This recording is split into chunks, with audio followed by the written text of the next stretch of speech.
오늘의 말씀은 마태복음 27장 11절에서 26절의 말씀입니다. 마태복음 27장 11절에서 26절 말씀 제가 읽겠습니다. 예수께서 총독 앞에 섰음에 총독이 물어 이르되 내가 유대인의 왕이냐? 예수께서 대답하시되 내 말이 옳도다 하시고 대제사장들과 장로들에게 고발을 당하되 아무 대답도 아니하시는지라. 이에 빌라도가 이르되 그들이 너를 쳐서 얼마나 많은 것으로 증언하는지 듣지 못하느냐 하되 한마디도 대답하지 아니하시니 총독이 크게 놀라워하더라. 명절이 되면 총독이 무리의 청원대로 제수 한 사람을 놓아주는 전례가 있더니 그때에 바라바라 하는 유명한 제수가 있는데 그들이 모였을 때에 빌라도가 물어 이르되 너희는 내가 누구를 너희에게 놓아주기를 원하느냐? 바라바냐 그리스도라 하는 예수냐 하니 이는 그가 그들의 시기로 예수를 넘겨준 줄 알미더라. 총독이 재판석에 앉았을 때에 그의 아내가 사람을 보내어 이르되 저 옳은 사람에게 아무 상관도 하지 마옵소서. 오늘 꿈에 내가 그 사람으로 인하여 애를 많이 태웠나이다 하더라. 대제사장들과 장로들이 무리를 권하여 바라바를 달라 하게 하고 예수를 죽이자 하게 하였더니 총독이 대답하여 이르되 둘 중에 누구를 너희에게 놓아주기를 원하느냐? 이르되 바라바로소이다. 빌라도가 이르되 그러면 그리스도라 하는 예수를 내가 어떻게 하랴? 그들이 다 이르되 십자가에 못 박혀야 하겠나이다. 빌라도가 이르되 어찌 미냐? 무슨 악한 일을 하였느냐? 그들이 서로 더욱 소리질러 이르되 십자가에 못 박혀야 하겠나이다 하는지라. 빌라도가 아무 성과도 없이 도리어 밀란이 나려는 것을 보고 물을 가져다가 무리 앞에서 손을 씻으며 이르되 이 사람의 피에 대하여 나는 무죄하니 너희가 당하라. 백성이 다 대답하여 이르되 그 피를 우리와 우리 자손에게 돌릴지어다 하거늘. 이에 바라바는 그들에게 놓아주고 예수는 채찍질하고 십자가에 못 박히게 넘겨주니라. 아멘. 네, 잠깐 기도하겠습니다. 아버지 하나님, 고난주간을 보내고 있는 또 수요일 아침입니다. 하나님의 말씀을 통하여 우리에게 예수님이 걸어가셨던 그 모습 다시 보여주고 있습니다. 늘 예수님의 그 모습을 기억하고 감사하며 보내는 또 하루가 되게 하여 주옵소서. 감사드리며 예수님의 이름으로 기도드리옵나이다. 아멘. 네, 예수님이 이제 잡혀서 결국 빌라도 총독 앞에까지 갔는데요. 사람들은 그 예수님의 그 무죄를 다 알고 있었습니다. 예수님을 팔았던 가룟 유다도 내가 무죄한 죄를 무죄한 피를 팔았다, 그렇게 이제 자기가 고백을 했고요. 또 빌라도도 그 18절에 보면 예수님을 그 종교 지도자들이 시기함으로 이렇게 넘겼다라는 것을 알았다라고 기록되어 있습니다.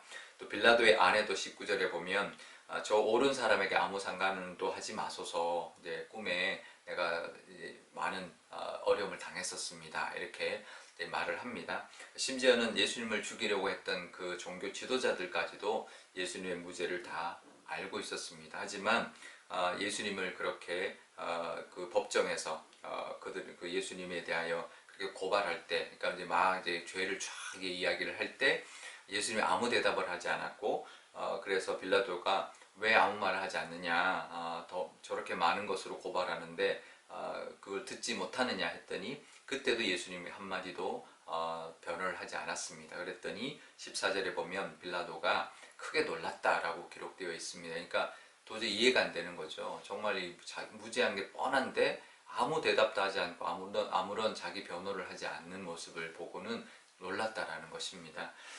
그 이유가 있습니다. 왜 그랬냐면 예수님은 무죄하시지만 그 우리들의 죄를 대신하여 우리의 죄를 다 짊어지고 죽으셔야 했기 때문이죠. 그러니까 우리의 죄를 대신하여 죽으셔야 했기 때문에 변호하지 않았던 것입니다. 보통 법정에서 자신의 무죄를 주장하거나 아니면 죄를 인정하지만 선처를 바라는 그런 변호를 하게 됩니다. 하지만 전혀 그런 모습이 없었다라는 거죠. 오히려 아무 말 하지 않음으로 말미암아 결국은 그 모든 죄를 덮어쓰고 십자가로 가시는 예수님의 모습이 오늘 고스란히 나타나고 있는데요. 무죄이시지만 우리의 죄를 지셔야 했기 때문이었습니다. 우리가 이 고난주간에 예수님 우리를 대신하여 죄를 짊어지고 가셨던, 그래서 우리를 죄의 용서함을 받고 우리의 죄가 모두 사함받는 은혜를 누리게 되었다는 것을 기억하고 또 감사하고, 그 예수님의 그 사랑과 그 은혜, 그 십자가의 길을 우리 또 감사하는 또 시간 되실 수 있기를 바랍니다. 그러면서요, 그 뒤에 예수님의 십자가를 못 박으라고 판결되는 그런 장면이 묘사되어 있는데, 예수님을 십자가에 못 박게 된, 이제 결정적으로 못 박게 만든 세 부류의 사람들이 등장을 하게 됩니다. 첫 번째는 예수님을 고발했던 종교 지도자들이죠. 온갖 이제 없던 죄도 다 만들어가지고 이제 거짓 증인들까지 세워서 예수님을 모함하고 결국은 이제 거짓으로 예수님을 고발한 종교 지도자들이 있고요. 또 하나는 최종 판결을 내렸던 빌라도입니다.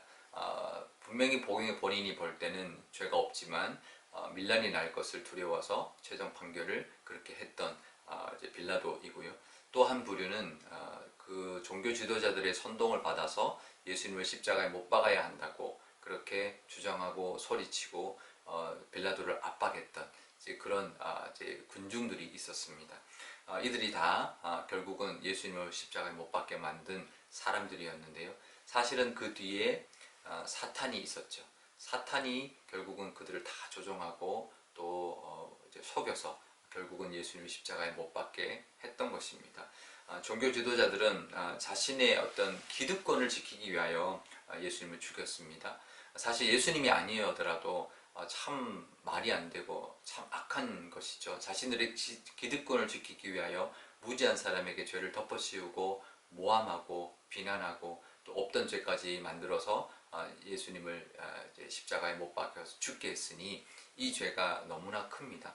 무지한 사람을 결국은 덮어씌워서 자신들의 기득권을 지키기 위한 그런 사람을 죽이는 일을 저질렀으니 정말 악하고 정말 하나님 앞에 큰 이제 혼을 당할 수밖에 없는 그런 잘못을 저질렀죠.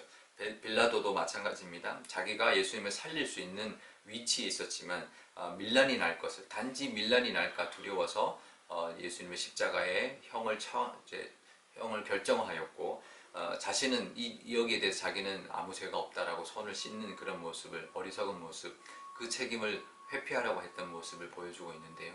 근데 결국 이 빌라도도 나중에 AD 35년 예수님이 죽고 정말 얼마 되지 않아서 그 사마리아에서 이제 밀란이 일어난 것을 이제 과잉 진압을 하는 바람에 그에 대한 책임을 지고 로마에 압송당하고 또 그 로마로 가던 중에 자살함으로 그 생을 마감하는 그런 아주 불행한 최후를 맞이하게 됩니다.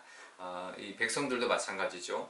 예수님의 무죄를 알았습니다. 예수님이 어떤 분인지 정말 많은 능력을 베풀었고 정말 그런 선지자 같은 분이라는 걸 알았지만 그들은 결국 예수님을 십자가에 못 박아야 된다고 선동당하는, 정말 사탄에게 속임당하는, 그래서 예수님 십자가에 못 박는데 함께 했던 사람들이었죠. 결국 그들도 이제 주후 70년에 예루살렘이 멸망당하면서 다 흩어졌거나 죽었거나 이제 그런 최후를 맞이하게 되었던 것입니다. 우리가 늘 선과 악 사이에서 정말 사탄은 늘 우리를 악으로, 악한 모습으로, 악한 역할을 하라고 선동질을 하지만 우리는 그 상황 속에서도 늘 선을 택하고 하나님 편에 설 수 있는 저와 여러분 되셔야 할 것입니다.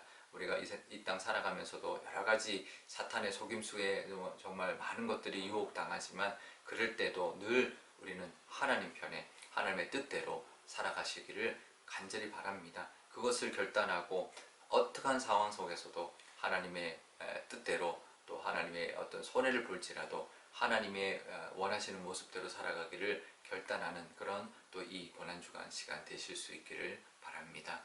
우리 오늘 기도할 때 이렇게 기도하면 좋겠는데요.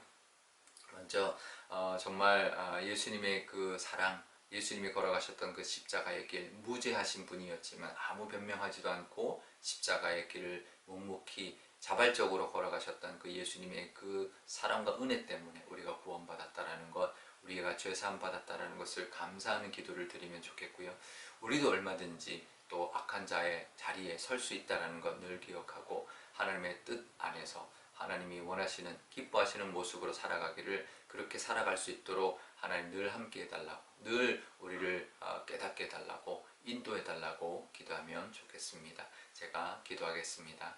아버지 하나님, 사순절 마지막 주간 고난주간 수요일을 맞이하였습니다. 예수님이 십자가형을 선고받는 그 장면을 하나님 보여주셨습니다. 예수님은 무죄하셨지만 아무 변명도 하지 않고 아무 변호도 하지 아니하고 그 십자가형을 받았습니다. 그것은 우리를 구원하시기 위하여 우리의 죄를 다 떠안으시기 위하여 걸어가셨던 택하셨던 그 길이라는 것을 늘 기억하게 하여 주옵소서. 예수님이 그렇게 십자가형을 당하셨기 때문에 우리의 모든 죄를 하나님 대신 지셨고 우리가 구원받았습니다. 그 은혜가 얼마나 큰지 그 은혜에 감사하는 또 이 고난주간 되게 하여 주옵소서. 하지만 우리도 얼마든지 예수님을 십자가에 못 박으려고 하는 그런 자리에 설 수 있습니다.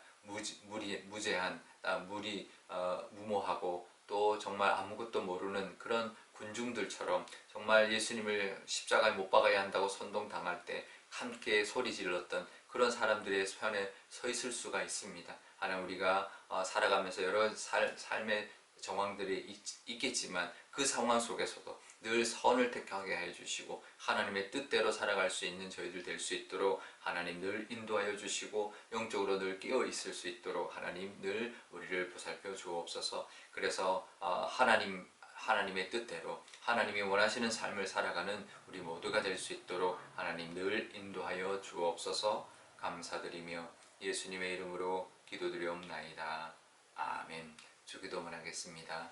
하늘에 계신 우리 아버지, 아버지의 이름을 거룩하게 하시며 아버지의 나라가 오게 하시며 아버지의 뜻이 하늘에서와 같이 땅에서도 이루어지게 하소서. 오늘 우리에게 일용할 양식을 주시고 우리가 우리에게 잘못한 사람을 용서하여 준 것 같이 우리 죄를 용서하여 주시고 우리를 시험에 빠지지 않게 하시고 악에서 구하소서. 나라와 권능과 영광이 영원히 아버지의 것입니다. 아멘.